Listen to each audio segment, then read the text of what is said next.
ഇപ്പോൾ ഇന്ത്യ സഖ്യ നേതാക്കൾ മാധ്യമങ്ങളെ കാണുകയാണ്. 7 രാഷ്ട്രീയ പാർട്ടികളുടെ പ്രതിനിധികൾ വാർത്താ സമ്മേളനത്തിൽ പങ്കെടുക്കുന്നുവെന്ന് മനസ്സിലാക്കുന്നു. തത്സമയം सुप्रीम कोर्ट ने नकारा, इसके बावजूद भी कल जो प्रेस वार्तालाप हमने देखा चीफ इलेक्शन कमिश्नर का, जिसमें उनको अपने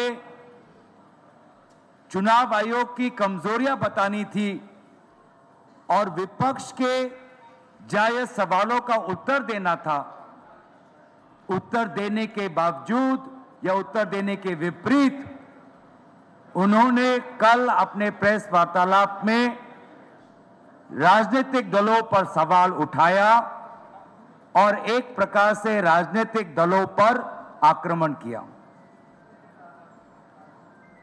जबकि बेहतर यह होता कि वे ये बताते कि ये एसआईआर प्रोसेस इतनी हड़बड़ी में, इतनी जल्दबाजी में क्यों कर रहे हैं, जब बिहार में निर्वाचन सिर्फ 3 महीने बाद है। बिना विभिन्न विपक्षी दलों के साथ चर्चा किए हुए क्यों केंद्र चुनाव आयोग हड़बड़ी में एसआईआर वहां पर इंप्लीमेंट कर रही है, इस प्रश्न को लेकर वो मौन थे। वे मौन थे कि किस प्रकार से महाराष्ट्र में लोकसभा और विधानसभा चुनाव के बीच में लगभग 70 लाख नए वोटर किस प्रकार से वोटर तालिका में आए, वे इस प्रश्न पे मौन थे। वे इस प्रश्न पे मौन थे कि क्यों केंद्र चुनाव आयोग ने यह निर्णय लिया कि पोलिंग बूथ पर जो सीसीटीवी फुटेज कैप्चर होता है वो 45 डेज के बाद उसको डिलीट किया जाएगा। क्यों वे मौन थे इस बात पर, जो बात राहुल गांधी जी ने उठाई कि लगभग 1 लाख फर्जी वोटर उनको महादेवपुरा में मिले। वो ये नहीं बता पाए कि किस प्रकार से machine readable electoral vote privacy का उल्लंघन है।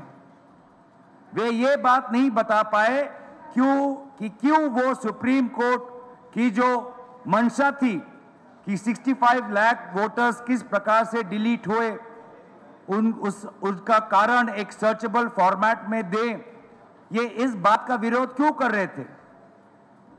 क्यों आखिर वे आधार एक वोटर आइडेंटिटी के प्रमाण के खिलाफ थे, एक वोटर आइडेंटिटी के प्रमाण के खिलाफ थे।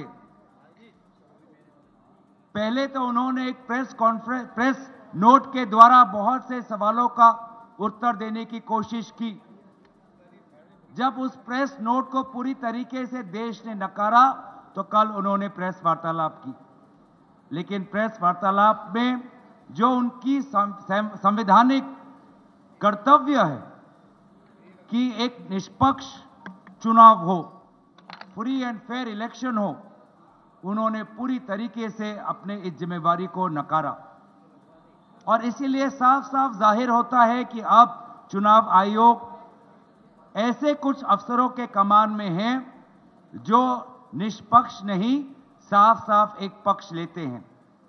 और इसीलिए ऐसे अफसर कोई भी इंक्वायरी या जांच के खिलाफ हैं। वोटर फ्रॉड में अगर कोई इंक्वायरी हो उसके खिलाफ है। और इसीलिए उनको लगता है कि बड़ी बड़ी बातों करके वो राजनीतिक दलों को डराएंगे। हम बस उन्हें इतना ही कहना चाहते हैं कि अफसर आएंगे, अफसर जाएंगे, लेकिन जैसे हमारे आदरणीय खड़गे जी ने कहा आज सुबह, सदन हमेशा रहेगा।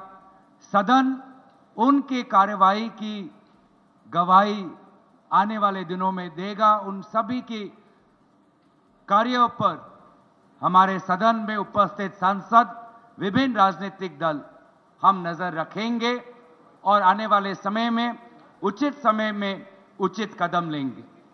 मैं ये बातें कहकर अपने वाणी को विराम देता हूं और दरखास्त करता हूं कि आदरणीय राम गोपाल यादव जी अपनी बात आपके समक्ष रखेंगे।